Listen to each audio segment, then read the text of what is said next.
आदाब दोस्तों, मैं हूं आपकी होस्ट आलिया और आप हैं मेरे साथ प्रोग्राम परवाज़ में।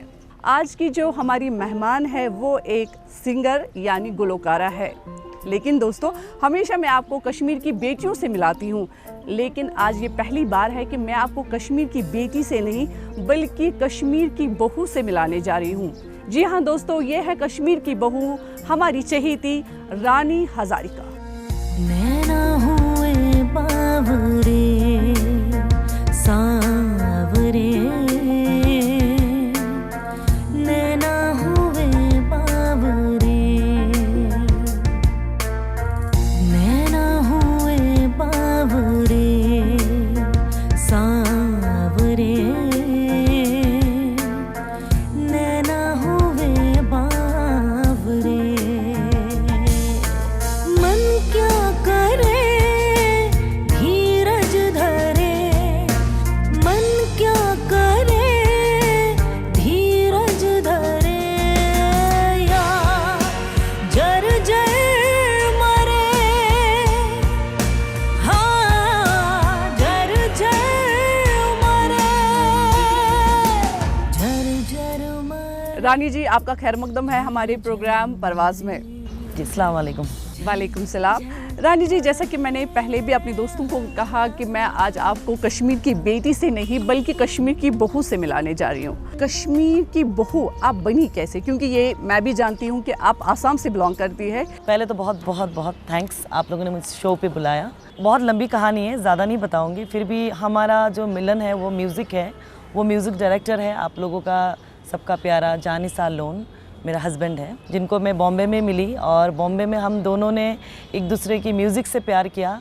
आप ऐसे बोल सकते हो कि हमारा जो एक ब्रिज है म्यूज़िक, जिसमें हम दोनों का मुलाकात हुई और आगे अब तक हम एक साथ हैं। बहुत सारे लोग बोलते हैं कि जब कोई सिंगर बनता है तो ये गॉड गिफ्ट होता है, उसके खून में होता है, पहले से पता होता है कि मुझे सिंगर बनना है क्योंकि उसकी आवाज़ खूबसूरत होती है, या घर में कुछ ऐसा माहौल होता है कि कोई सिंगर होता है, चाहे पापा सिंगर हो या मामा सिंगर हो या कोई ग्रैंड पेरेंट्स सिंगर हो, तो सिंगिंग की तरह वो जाता है। आप बताइए कि आपके साथ क्या हुआ? क्या आपके पेरेंट्स में कोई सिंगर था या आपकी आवाज़ खूबसूरत थी? आप कैसे सिंगिंग फील्ड में आ गई? ये बात सही है, मेरा फैमिली, पूरा फैमिली ही म्यूज़िकल फैमिली है। मेरा पापा इंफॉर्मेशन ब्रॉडकास्टिंग में स्टाफ आर्टिस्ट थे और मेरा अंकल भी बहुत बिग म्यूज़िक डायरेक्टर है असम में।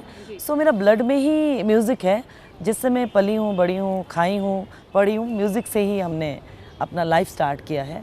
सो टोटली मैं म्यूज़िकल फैमिली से बिलोंग करती हूँ।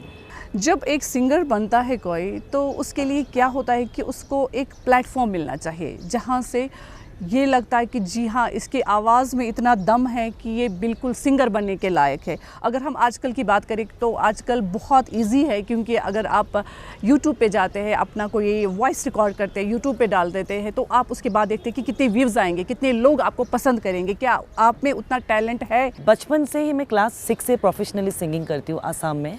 माशाल्लाह, अल्लाह की रहम है कि मैं उसी टाइम से, उसी वक्त से मैं आसाम में बहुत पॉपुलर रही। तो पहले से ही मुझे और मेरे फैमिली को, मेरे जो दोस्त थे, सब बोलते तू बॉलीवुड में ट्राई कर, एक डिफरेंट वॉइस क्वालिटी है। सो मैं बॉलीवुड आने के बाद हमेशा अल्लाह का मेरे ऊपर रहम रहा है कि तो मैं बहुत जल्दी मुझे काम मिलने लगा ओनली फॉर माय वॉइस।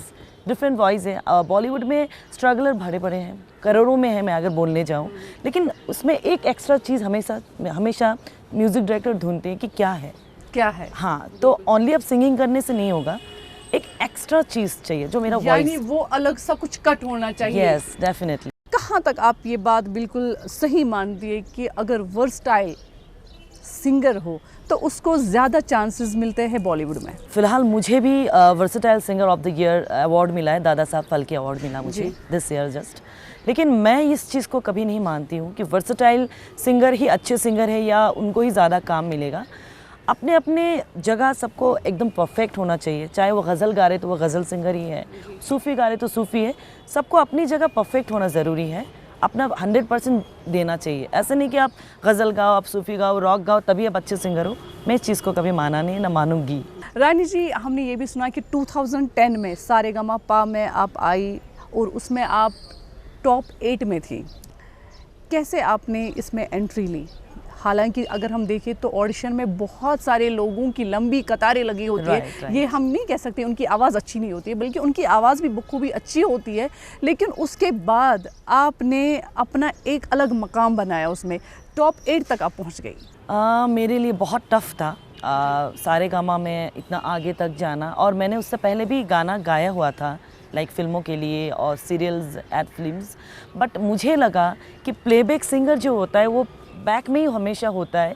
कोई कोई सिंगर है जिसकी फेस वैल्यू होता है, लोग पहचानते हैं जी। तो दैट टाइम जब रियलिटी शो का एक अलग सा क्रेज था सब लोगों की, मीन्स शौक, व्यूअर्स भी बहुत ज़्यादा थे, बच्चे भी बहुत देखते थे, बूढ़े भी देखते थे। मुझे लगा कि मैं एक बार ट्राई करूं कि मेरे पे कितना कैपेबिलिटी है, कि मैं रियलिटी शो में भी मैं कुछ कर सकती हूं क्या। तो मैंने ऑडिशंस दिया, और इनफैक्ट मैं सुबह की 4 बजे उठ के जाती थी ऑडिशन में लाइन पकड़ने की, जल्दी मिल जाए।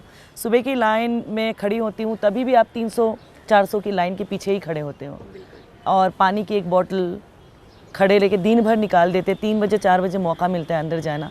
तो ये स्ट्रगल लाइफ है। अगर आपको सही में कोई एक अच्छा सिंगर हो, एक्टिंग हो, कोई भी फील्ड में आपको जाना है, आप अच्छे से सीखो, स्ट्रगल करो, क्योंकि रियलिटी शो के बाद स्ट्रगल ज़्यादा टफ हो जाता है, क्योंकि आपको लोग पहचानने लगते हैं। यानी जब एक बंदा टीवी पे आ जाता है तो वो बिल्कुल एक सेलिब्रिटी बन जाता है। सेलिब्रिटी बन जाता है। सो इसके लिए स्ट्रगल और टफ हो जाता है। रानी जी, हम जानते हैं कि आसाम में आपने बचपन से गाया, चाहे स्कूल में गाया या कोई स्टेज प्रोग्राम होता था वहाँ भी गाया होगा, या कोई भी शो।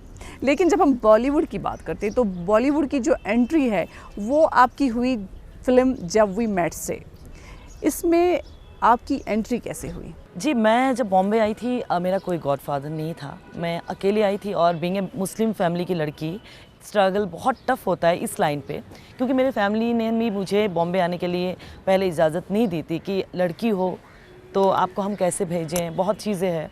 तो मैंने जस्ट 1 ईयर के लिए उनसे परमिशन मांगा कि मुझे 1 साल वक्त दो, अगर मेरे अंदर टैलेंट है, अगर मैं कुछ कर सकती हूँ, मैं 1 साल में करके आऊँगी, नहीं तो मैं चली आऊँगी। ऑलरेडी आसाम में अल्लाह की वो था कि मैं बहुत काम कर चुकी थी, बहुत नाम था मेरा। तो पापा ने बोला ठीक है, आपको 1 साल के लिए मैं वक्त दिया। जब मैं बॉम्बे गई तो उधर मैं 3 महीने तक मैंने कुछ नहीं किया, ओनली मैं रूम पे बैठी रही, क्योंकि मैं ना कोई स्टूडियो जानती थी, ना मैं कोई पर्सन को जानती थी कि मैं गाती हूँ, मुझे गाना गाना है, या मैं किससे मिलूँ। सो मैंने डेमो सीरीज़ वगैरह बनाया, तो हर कंपनी में डाल के आई, और हर जगह ऑडिशंस देती थी। सो स्ट्रगल बहुत किया मैंने। आज जो मैं हूँ, मैंने बहुत स्ट्रगल किया, तभी मैं इस पोजीशन में हूँ, और अभी भी बहुत स्ट्रगल बाकी है।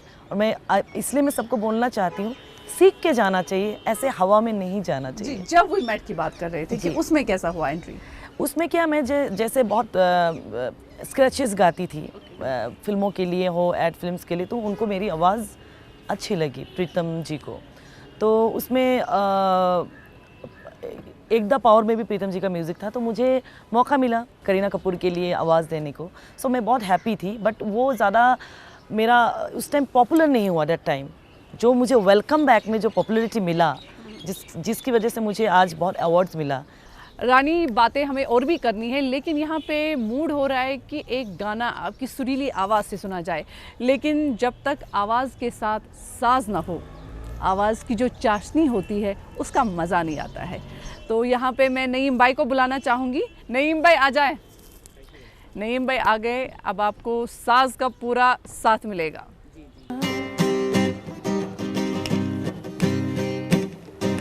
मेरे रश के कमर तूने पहली नजर, जब नजर से मिलाई मजा आ गया।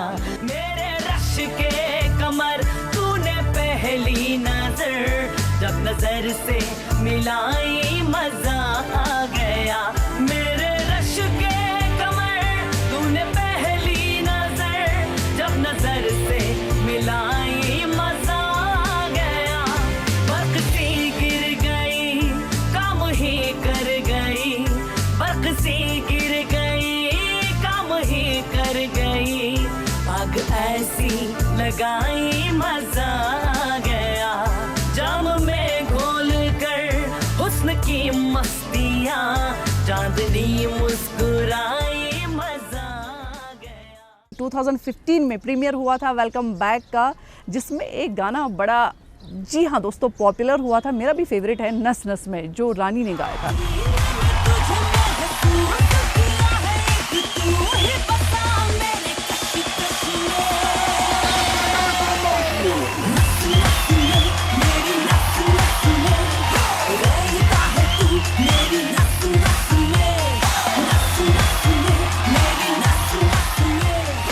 जी हाँ दोस्तों, रानी के साथ इसी गाने के बारे में हम बात करते हैं। रानी, आपका खैर मकदम है प्रोग्राम में। फिर से हम बात कर रहे थे वेलकम बैक के सॉन्ग नस नस की, जो बहुत पॉपुलर हुआ। ये बताइए कि कैसे आपने इसमें एंट्री ली, कैसे सबको पीछे छोड़ा और खुद इतना पॉपुलर हो गए आप? जी, ये भी मेरे लिए बहुत बड़ी बात है। वेलकम बैक जैसे एक मल्टी स्टार कास्ट मूवी में मैंने गाना गाया। मुझे कॉल आया रात को कुछ 11:30 बजे करीब फ़ोन आया कि ऑलरेडी मैंने वेलकम बैक के लिए एक गाना गाया था। सो उधर से जो लिरिसिस्ट है कुमार, एक गाना ऑलरेडी मैंने गा चुकी थी एक गाना उनके लिए। फिर मुझे कुमार जी का, लिरिसिस्ट कुमार जी जो है बहुत पॉपुलर है इंडस्ट्री में, उनका कॉल आया कि रानी तुम किधर हो, जल्दी स्टूडियो पहुंच जाओ मीत ब्रदर्स में। तो मैंने बोला ठीक है। तो उन्होंने बोला कि एक गाना है, आप जल्दी गाओ। कहाँ कौन सी मूवी के लिए है मुझे बोला नहीं। सो मैंने गाना गाया और मैंने इनफैक्ट वो गाना मेरी ज़िंदगी का सबसे जल्दी मैंने गाया 25-20 मिनट्स के अंदर, क्योंकि वो मेरा स्टाइल था। मुझे ज़्यादा टाइम ही नहीं लगा, मैंने फटाफट गाया। तो उन्होंने स्टूडियो के अंदर क्लैप बजाया बहुत।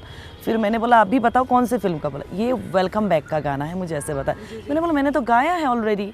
तो बोला नहीं, वो गाना सिचुएशन में नहीं गया। अगर हम आपको बताते, आप सोचते कि क्या हुआ, फिर आपको वो जो आप जोश में गा रही थी वो आपका नहीं रहता। सो वो मेरे साथ एक इंसिडेंट हुआ वेलकम बैक के टाइम।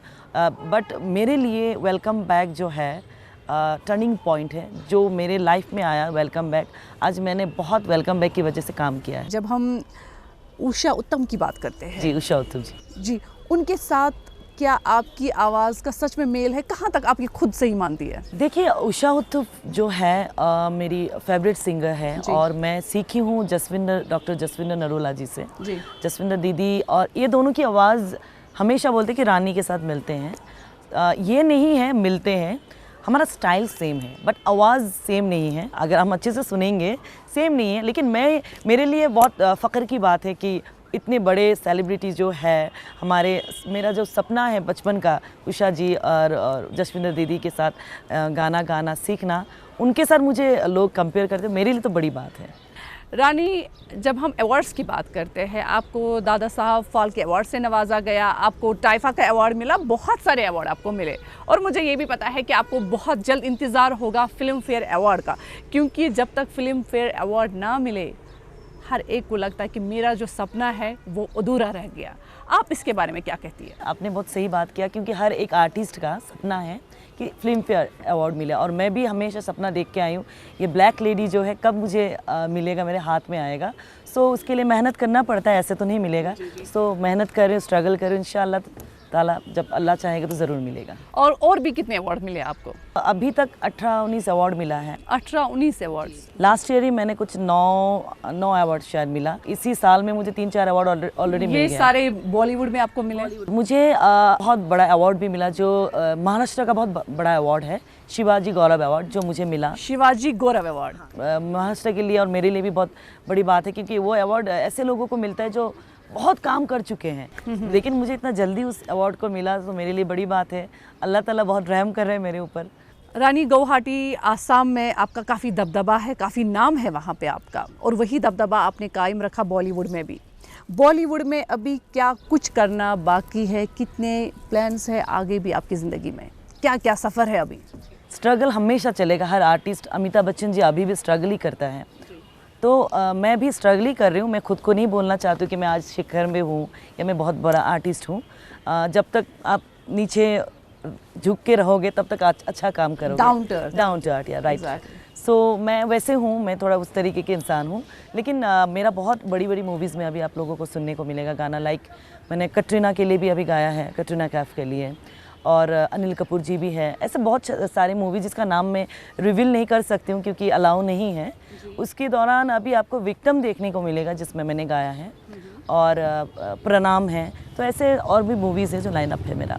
ये बताइए कि किस तरह का गाना आप ज़्यादा पसंद करती है गाना?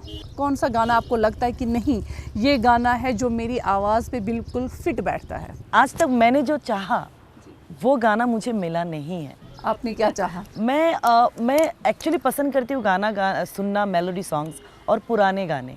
रफ़ी जी के गाने मुझे पसंद है, लता जी का गाना पसंद है, लेकिन मुझे मेरी आवाज़ की जो है स्टाइल, उसकी वजह से मुझे थोड़ा सा item number, fast number, kind of क्या क्लब सॉन्ग्स वैसे मुझे डायरेक्टर्स गवा रहे हैं। लेकिन मैं चाहती हूँ कि मैं सूफ़ी गाऊँ, मैं चाहती हूँ मेलोडी सॉन्ग गाऊँ। लेकिन अभी मैंने गाया है 2-3 मूवी में, सबको लगा कि नहीं रानी सूफ़ी अच्छा गाए, अब गा भी लिया, रिलीज़ भी हो गया 2-3 गाना। लेकिन मुझे जो मेरा शौक़ है मैं सूफ़ी गाना गाऊँ, मुझे सूफ़ी बहुत पसंद है। बॉलीवुड के लिए आपने बहुत कुछ गाया, लेकिन शायद ही हमारे व्यूवर्स को ये पता होगा कि यूट्यूब पे भी आपके बहुत सारे वो गाने हैं जिसकी शूटिंग कश्मीर में हुई है, उसमें भी सूफ़ी गाने हैं, उसके बारे में जानना चाहेंगे। जी, मेरा खुद का प्रोडक्शन है, मेरा बॉम्बे में खुद का म्यूज़िक स्टूडियो है, ARM म्यूज़िक स्टूडियो। सो उस स्टूडियो में हमने खुद का प्रोडक्शन किया है, उसकी ही हमने गाने सब यूट्यूब रिलीज़ किया है। उसमें आप लोगों का कश्मीर का एक गाना बहुत फेमस हुआ है, पीर मियानो, देन खुदाया, फिर मैंने भी एक गाया कतीव चुकनून बाने, फिर एक है नैना हुए बावरे, जो उसमें मैंने सूफ़ी भी गाया, लाइक वेस्टर्न, जो मेरा एक अलग जोनर है, जो वेस्टर्न भी मैं गाती हूँ। सो वो दोनों को मिक्स करके गाया, लोगों ने बहुत पसंद किया है। और भी अभी हम आए हैं शूटिंग के लिए ही, कश्मीर आए हैं, 2-3 गाने शूटिंग हो गए, कश्मीरी गाना ही कर रहे हैं हम, और इसमें कश्मीरी लोग जुड़े हुए हैं सब। रानी, यहाँ पे हमारे व्यूवर्स ये सोच रहे होंगे कि खाली बातें हो रही है प्रोग्राम में, सिंगर सामने है यार, कोई गाना भी गाओ। चलिए एक गाना हो जाए। माही वे मुहब्बता सचियां ने है, मंगदा नसीबा कुछ और वे। माही वे मुहब्बता सचियां ने है, मंगदा नसीबा कुछ और वे। किस्मत दे मारे ओ अस की करिए, किस्मत दे मारे ओ अस की करिए, किस्मत दे मारे ओ अस की करिए, है किस्मत दे किस दा जोर वे। माही वे माही वे माही वे माही वे। रानी, जब हम फिल्मों की बात करते हैं तो 25 से ज़्यादा फिल्मों में आपने गाना गाया, और भी बहुत सारी फिल्में होंगी, लेकिन अभी क्या है कि बॉलीवुड में एक क्रेज़ है जो हम देखते हैं रियलिटी शोज़ को जज करना। बहुत सारे एक्टर एक्ट्रेस रियलिटी शोज़ में आते हैं, जज करते हैं। आपका ऐसा कोई इरादा है? जी ज़रूर, अगर मुझे इनविटेशन आएगा तो मैं ज़रूर करूँगी, और मैंने किया भी है। मैंने अलग अलग स्टेट्स के लिए बहुत जगह मैंने उनकी चैनल्स, जो उधर की स्टेट्स के चैनल्स के लिए मैंने जजमेंट किया है, और बॉलीवुड से भी अपने जो बड़ी चैनल्स हैं आएंगे तो इंशाल्लाह ज़रूर करेंगे। बचपन से आप सिंगिंग में हैं, इंस्पिरेशन कहाँ से आपको मिली, कैसे आपने ये शुरू किया? देखिए, मेरा इंस्पिरेशन मेरा पापा है, और मैंने पापा से सीखा स्टार्टिंग, और पापा ने ही उंगली पकड़ के पूरा इंडस्ट्री को दिखाया।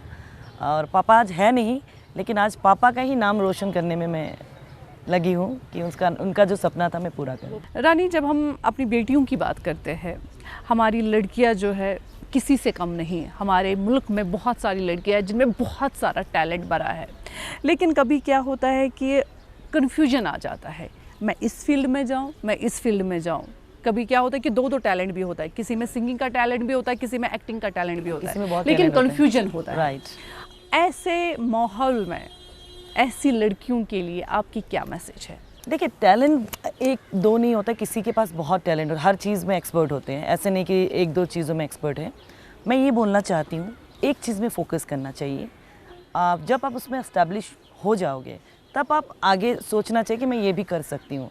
अगर आप 10 चीज़ों में फोकस करोगे तो एक मेरे हिसाब से, आई डोंट नो दूसरे लोग क्या सोचते हैं, कि आपको तकलीफ़ होगा काम करने में। एक चीज़ में फोकस करना अच्छा होता है, क्योंकि मुझे बॉलीवुड में गई तो मुझे सीरियल्स की भी ऑफ़र मिला, एक्टिंग के लिए, अब बहुत चीज़ों के लिए ऐसे ऑफ़र आया, बट मैंने कभी अपने जो मेरा लक्ष्य है, मेरा म्यूज़िक जो मेरा कैरियर, मैं उसको मैंने कभी छोड़ा नहीं। मैंने अपने म्यूज़िक को ही अपना साथ लेके आगे चली हूँ, और मैं एक्टिंग किया, अपने खुद के गाने में जो मैंने गाया है उसमें मैं As निकली model आपने या acting की। राइट। और मैं ये बोलना चाहती हूँ आजकल की लड़कियों को, और मैं सपोर्ट करती हूँ कि हर डिपार्टमेंट में हर जगह लड़कियों को आगे बढ़ना चाहिए, क्योंकि लड़कियों में बहुत टैलेंट है।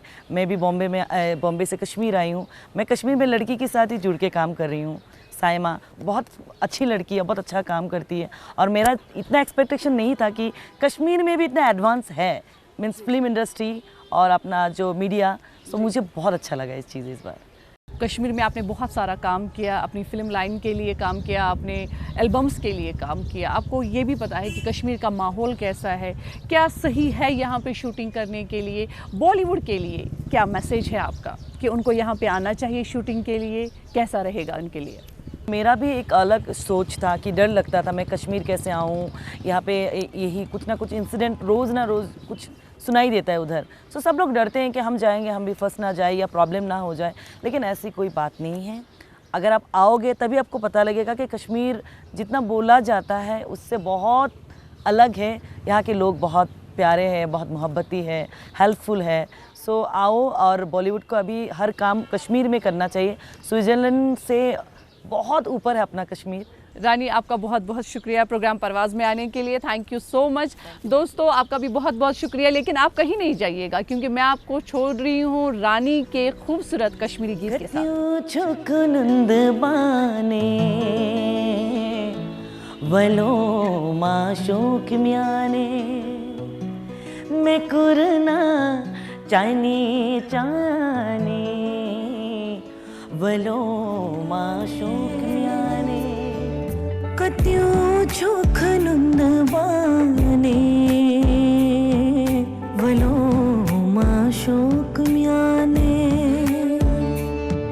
मैं कुरना चाने चाने वलो माशोक म्याने